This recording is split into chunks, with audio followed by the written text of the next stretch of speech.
keeping with our policy of going from the simplest to the most complex, we are introducing the third declension nouns, which means it just gets worse. yeah, it does. It just How gets many worse. declensions are there? This is it.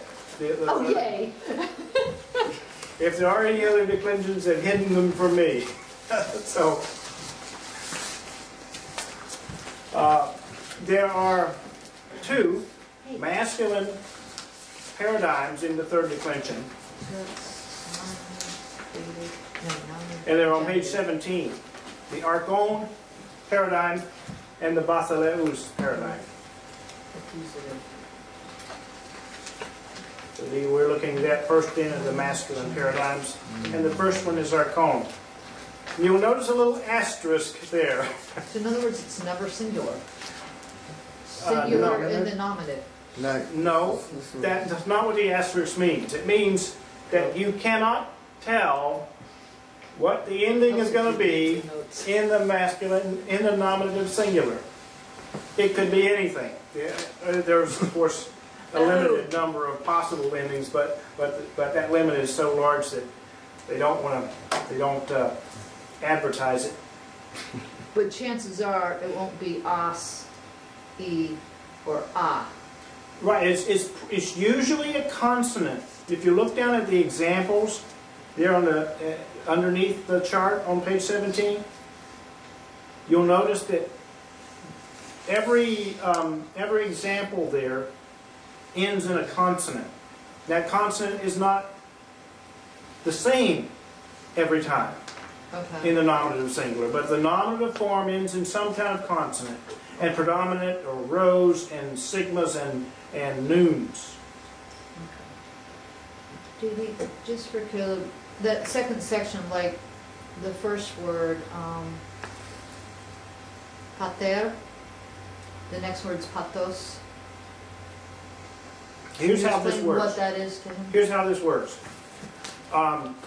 In the example here on the screen, the nominative form is archon. Okay. The genitive form changes to archontos. Okay. With an omicron instead of an omega, archontos.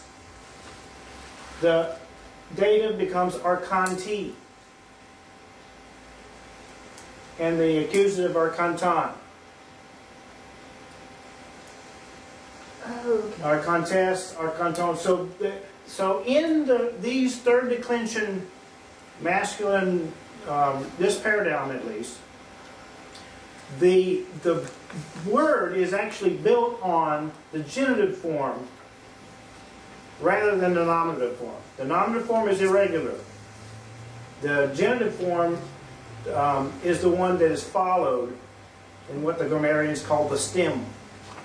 It's followed, and all the endings come after that stem rather than the nominative form. That's unusual, because so far we have seen the words inflected so that the ending is just changed, and that the nominative form, the first form or the dictionary form, is the one that stays is the standard. But in this paradigm, the genitive form is the one that's based on. That is why in your book, in your notebook on page 17, in the listing, I have listed both the nominative ending and the genitive ending. So generally we have to drop the last two letters of the nominative form and then check on Something else. the rest of it to get the genitive. Usually 4 letters on the Yes. side. Until you get to one like 4 letters. K1. So as I said, the asterisk means the ending varies in the nominative. The stem is based on the genitive. Okay.